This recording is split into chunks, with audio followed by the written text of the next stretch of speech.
Welcome to C S solution. आज के इस लेक्चर में हम बात करेंगे assistant storekeeper post code 822 का पार्ट 2। पार्ट 1 ऑलरेडी चैनल पे अपलोड हो चुका है। उसमें हमने 60 क्वेश्चन स्टडी कर लिए हैं और नेक्स्ट जो 60 बचते हैं वो हम इस लेक्चर में कमेंट करेंगे। इसलिए वीडियो में लास्ट तक बने रहें। ये सभी क्वेश्चन आपको आने वाले एग्जाम JO 939 या HP JO हो या फिर HP हाई कोर्ट हो, जो भी एग्ज़ाम आपके कंप्यूटर के संबंधित आ रहे हैं उसमें आपको डेफिनेटली हेल्प मिल सकती है। चलिए शुरू करते हैं आज के पहले क्वेश्चन से। 108 में पूछा गया है a spreadsheet sometime called. Spreadsheet को आप क्या बोल सकते हैं? वर्कशीट। ऑप्शन बी आपका सही आंसर है। जहाँ जहाँ समझाने की जरूरत होगी वहाँ पे आपको मैं समझा दूंगा। जैसे कि मैंने आपसे वादा किया है कि आपको हर एक क्वेश्चन की डिटेल नॉलेज मिलेगी, लेकिन जिस क्वेश्चन पे समझाने की जरूरत नहीं है उसको मैं नहीं समझाऊंगा। 109 address of first cell in worksheet. Worksheet में आपका पहला एड्रेस क्या होता है? A1। देखिए आपने देखा होगा ऐसे आपको ग्रिड सेल मिल जाएंगे। यहाँ आपके होते हैं कॉलम ए, ये 1 आपका रो है। जो आपकी रो होती है वो आपके नंबर से रिप्रेजेंट होती है, जो आपका कॉलम है वो आपका अल्फ़ाबेट से रिप्रेजेंट होता है। मतलब ए आपका कॉलम है, 1 आपका रो है। 1110 इस क्वेश्चन को स्क्रैप कर दिया गया है। स्क्रैप इसलिए किया गया है क्योंकि 4 ऑप्शन गलत हैं।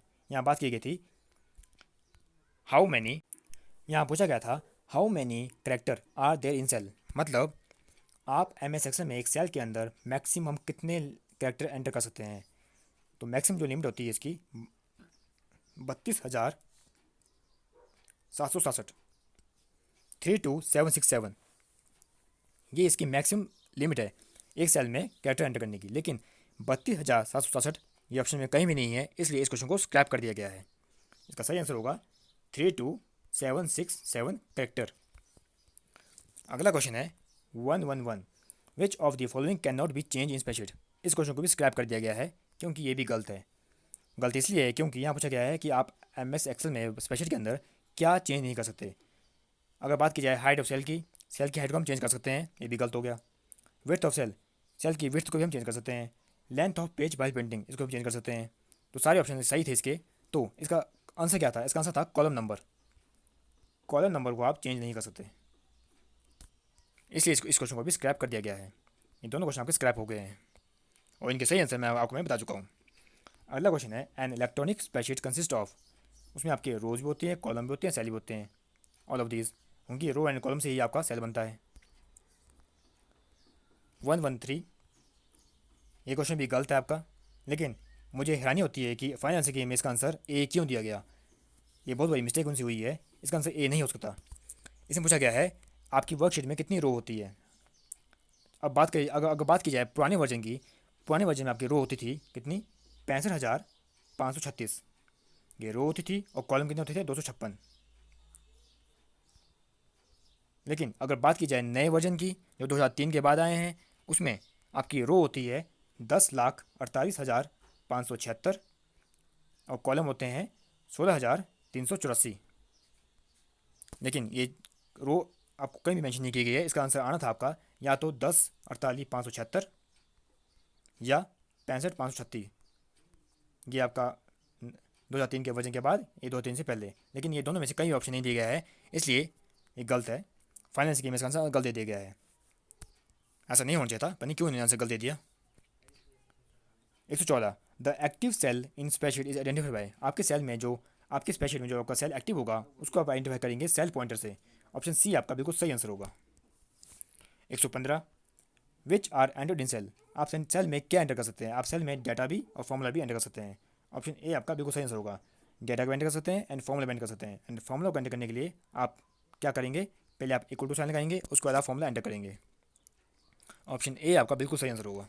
116 which appear on the formula bar while editing data in worksheet. जब आप एक्सेल में डाटा को एडिट कर रहे हैं तो आपको पता है कि आपको जो कंटेंट है आपका फॉर्मूला बार में आ जाता है। जब फॉर्मूला बार में वो आएगा तब इन्होंने पूछा है कि वहाँ पे क्या अपीयर होगा। वहाँ पे अपीयर होगा वर्टिकल कर्सर। आपको ऐसा कर्सर दिखाई दे मिलेगा, that is the vertical cursor. 117 the power point view that display only text title and bullet. ऐसा कौन सा व्यू है जो आपका सिर्फ टेक्स्ट को ही बताता है? That is the outline view. Power point में आपके 5 तरह के व्यू होते हैं, उनमें से ये भी एक व्यू है। आउटलाइन व्यू में आपका सिर्फ टेक्स्ट शो होगा आपके PPT की। लेकिन अगर बात की जाए नोट्स पेज व्यू की, नोट्स पेज व्यू में आप अपने हर एक पीपीटी के लास्ट में स्लाइड में नोट्स ऐड कर सकते हैं। और अगर बात की जाए स्लाइड सॉर्टर की, जो सी में दिया गया है, स्लाइड सॉर्टर व्यू आपका वो होता है जो आपको सबसे अच्छा व्यू माना जाता है। क्यों?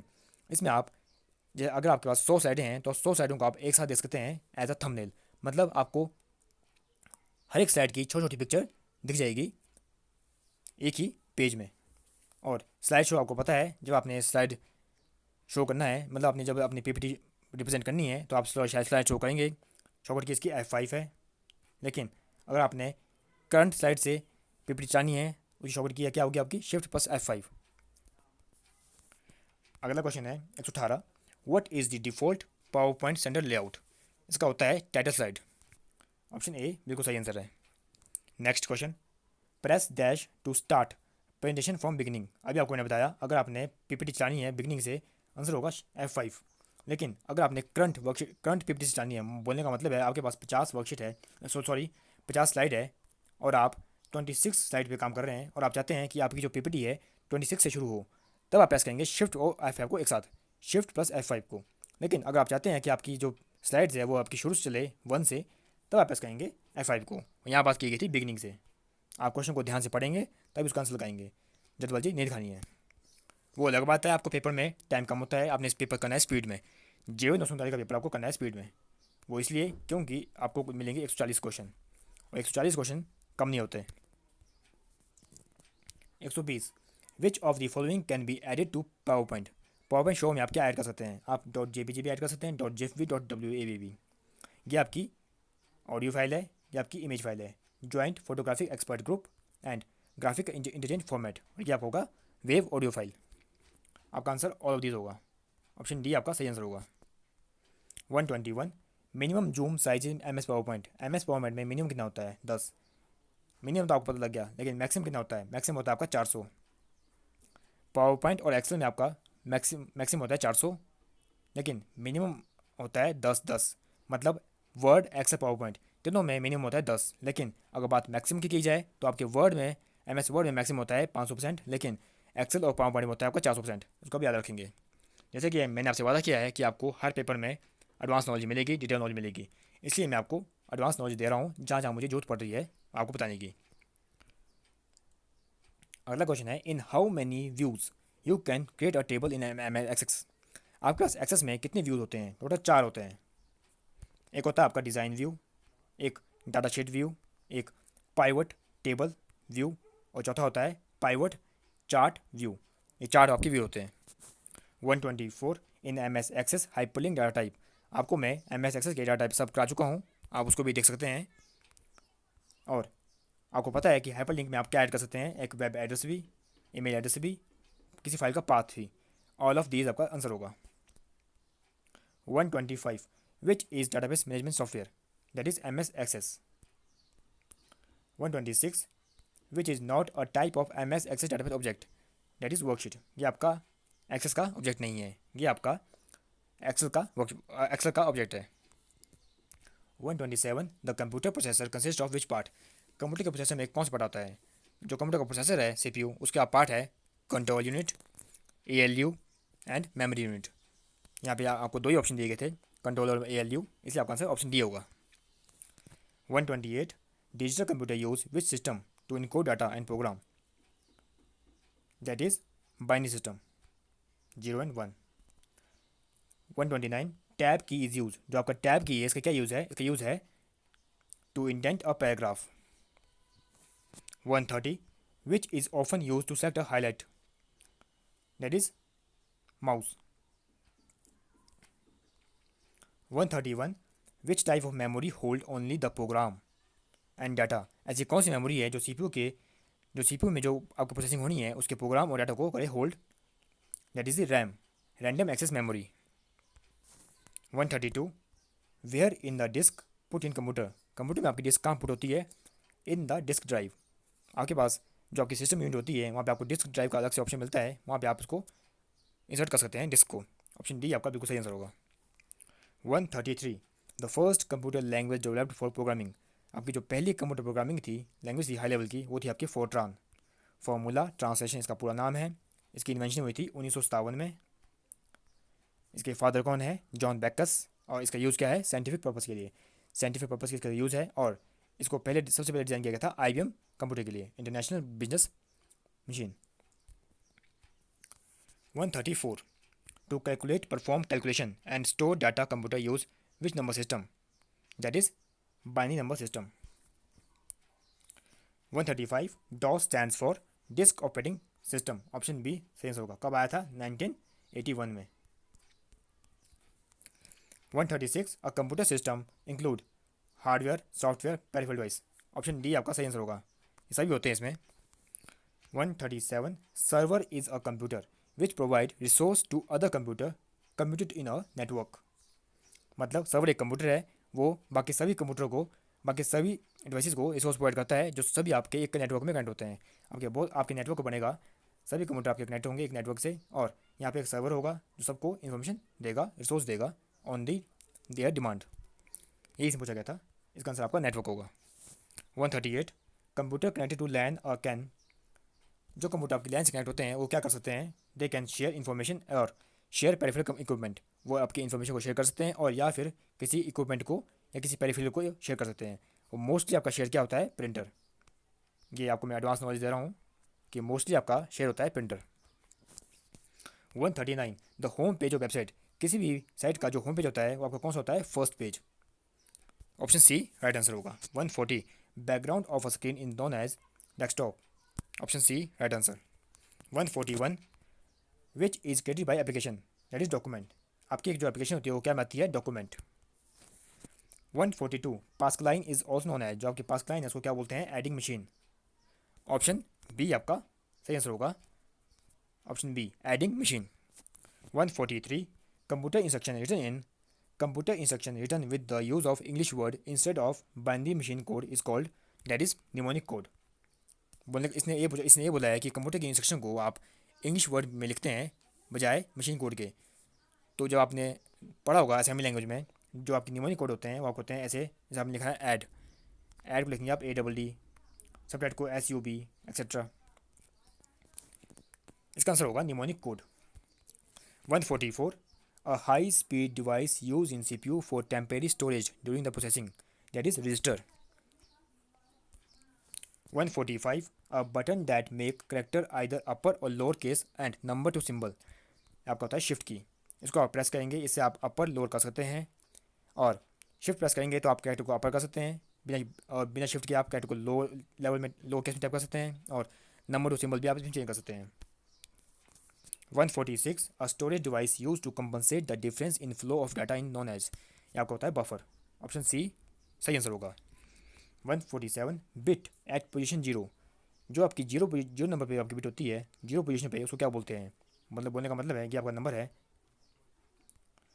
तो ये आपकी ए है जीरो पोजीशन, ये आपकी है मैक्सिमम, जो इसको बोलते हैं LSB, लीस्ट सिग्निफिकेंट बिट, जो आपकी जीरो भी नंबर पर होती है, और जो आपकी जो मैक्सिमम होती है, जो आपकी लास्ट में होती है उसको बोलते हैं MSB, वो होती है आपकी मोस्ट सिग्निफिकेंट बिट। यहाँ बात की गई थी बिट एट पोजीशन जीरो, इसका आंसर होगा आपका least significant bit, short form LSB। अगला क्वेश्चन है which transform one interface into another, एक इंटरफेस से दूसरे इंटरफेस को कौन ट्रांसफॉर्म करता है, that is software, option B सही answer. 149 which is the objective of operating system, that is the managing the system hardware, इसका जो मेन ऑब्जेक्ट है to manage the system hardware. 150 in MS window shut down option is found और present in start menu, ये आपका start menu के अंदर आपको मिल जाएगा। 151 autocorrect was originally design to replace dash word as you type, autocorrect का use क्या आता है, इसका यूज़ तब आता है जब आपने कोई वर्ड गलत टाइप कर लिया हो, date is misspelled, option C सही आंसर होगा। 152 सेव एज प्रिंट, ये आपके कहाँ मिलते हैं, आपको फाइल मेन्यू के अंदर। 153 in which view PowerPoint title bar and the status bar shown at the top and bottom of interface, ऐसा कौन सा व्यू है जब आपको title bar and status bar top में भी दिखाई दे जाए और बॉटम में दिखाई दे जाए, वो आपका कौन सा व्यू है, रीडिंग व्यू। ये जो आपका रीडिंग व्यू है ये आपके पुराने वर्जन में अवेलेबल नहीं है, ये आपके 2007 के बाद जो वर्जन आए हैं उसमें अवेलेबल है, ऑप्शन डी बिल्कुल सही आंसर होगा। 54 DBMS help to achieve data independence clear, और option B centralize manner to control data. Data independence का मतलब ये होता है कि अगर आपने किसी एक लेवल पे चेंज किया तो उसका इफेक्ट सेकंड लेवल पे नहीं पड़ेगा। इसमें मैंने आपको किसी लेक्चर में बताया था कि इसके 3 टायर आर्किटेक्चर होता है: physical level, conceptual level and external level. अगर आपने फिजिकल लेवल पे कुछ चेंज किया तो उसका इफेक्ट कंसेप्चुअल पे नहीं पड़ेगा, और अगर आपने कंसेप्चुअल पे कुछ चेंज किया तो उसका इफेक्ट एक्सटर्नल पे नहीं पड़ेगा। इसको बोलते हैं डाटा इंडिपेंडेंस। मतलब आपने किसी एक जगह पे चेंज किया, उसका इफेक्ट दूसरी जगह पे ना पड़े। और centralize manner to control data, मतलब आपका एक सेंट्रलाइज डाटा बनेगा, उससे आपका सारे टेबल एक्सेस किए जाएंगे और कंट्रोल किए जाएंगे। इसलिए आपका आंसर होगा option D, both A and B. 155, in which tool bar we will find the short command in MS Access. इस क्वेश्चन को स्क्रैप कर दिया गया है क्योंकि इसका आंसर था होम टैब। आपको होम टैब के अंदर मिलेगा शॉर्ट कमांड MS एक्सेस की। 156, in which transmission the channel capacity is shared by communicating device at all time, that is full duplex. 157, what is the other name of LAN. LAN card का दूसरा नाम क्या है? NIC, जिसको बोलते हैं network interface card. 158, which layer is closest to transmission medium OSI model. OSI model में ऐसी कौन सी लेयर है जो आपकी ट्रांसमिशन मीडियम के बिल्कुल नज़दीक है, क्लोजेस्ट है? That is physical layer. आपने अगर OSI लेयर पढ़ ली होगी, आपको पता होगा कि फिजिकल लेयर आपकी फर्स्ट लेयर होती है, और जो इसमें आपका डाटा होता है वो आपकी बिट्स की फॉर्म में होता है। और OSI का पूरा नाम है ओपन सिस्टम इंटरकनेक्शन। कब आया था? 1984 में, बाया ISO। टोटल इसमें 7 लेयर होती है। Physical first, application 7।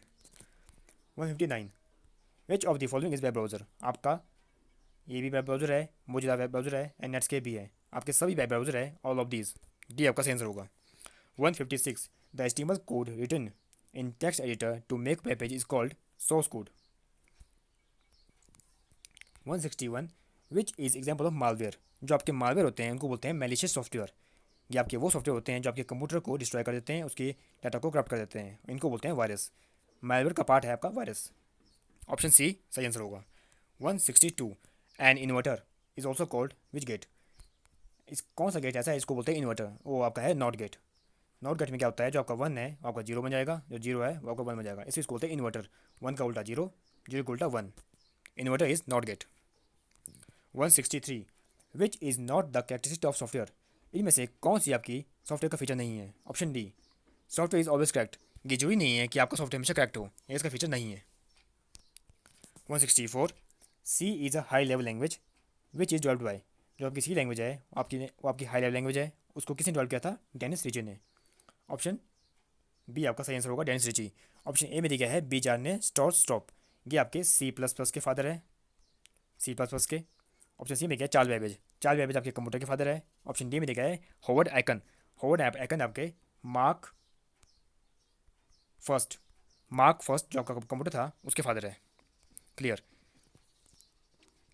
अगर आपको वीडियो का करना पसंद आ रहा है, वीडियो को लाइक करना। 165, a set of instruction design to perform a specific task is known as, that is algorithm. 166, इस पेपर का last question, what is the full form of SQL। SQL stands for structured query language. SQL के भी 4 lecture important आपको channel पे मिल जाएंगे, upload हो चुके हैं काफ़ी पहले। इसी के साथ ये पेपर होता है ख़त्म। टोटल हमने 60 क्वेश्चन इसमें कर लिए और 60 हमने पिछले लेक्चर में किए। टोटल हमारे 120 क्वेश्चन हो गए हैं और आपका ये 822 कोड असिस्टेंट शॉर्ट पेपर का पेपर कंप्लीट होता है। काफ़ी अच्छे क्वेश्चन थे, काफ़ी इजी क्वेश्चन थे। मेरे हिसाब से इसमें आप 120 आउट ऑफ 120 ले सकते थे। और जहाँ पे मैंने आपको बताया कि फाइनल से आंसर क्या है और मेरी नॉलेज के अनुसार क्या आंसर है, आप उसको वहाँ पे अपने हिसाब से देख लीजिए, क्योंकि मुझे कुछ आंसर उनके गलत लगे। मैंने आपको बता दिया कौन कौन सा आंसर मुझे गलत लगे। और अगर आपको वीडियो का कंटेंट पसंद आया, वीडियो को लाइक करना, अपने दोस्तों को शेयर करना और चैनल को सब्सक्राइब करना, ताकि आने वाली हर एक नोटिफिकेशन आप तक पहुँच सके, क्योंकि इस चैनल पर आपको काफ़ी कुछ मिलना है इन फ्यूचर। आजकल भी मिलेगा, लेकिन आगे भी बहुत कुछ मिलना है कंप्यूटर से रिलेटेड और लेटेस्ट अपडेट एग्जाम से रिलेटेड। और आप ऐसा मत सोचिए कि आपको अलग से टॉपिक के लेक्चर नहीं आ रहे हैं। जो मैं आपको पेपर सॉल्व कराता हूँ कंप्यूटर के, मैं उसमें आपको काफ़ी नॉलेज देने की कोशिश करता हूँ। हर एक क्वेश्चन को काफ़ी डिटेल में समझने की कोशिश करता हूँ, उससे भी आपके कंसेप्ट क्लियर होंगे। क्योंकि CS सोल्यूशन आपसे वादा किया है कि आपको हर एक पेपर मिलेगा डिटेल सोल्यूशन के साथ, और हिमाचल प्रदेश में होने वाला वो सब पेपर जिसमें कंप्यूटर आया है, मतलब HP में आज तक जितने भी कंप्यूटर के पेपर हुए हैं वो सभी पेपर आपको इस चैनल पे मिल जाएंगे बहुत जल्द। और मैक्सिमम पेपर अपलोड हो चुके हैं, बस कुछ ही बचते हैं, वो भी जल्द अपलोड हो जाएंगे, आप बेफिक्र रहें। Thanks for connecting with CS Solution. See you soon in next video with new content, new knowledge, new concept, new questions and new update. Thank you. Have a nice day.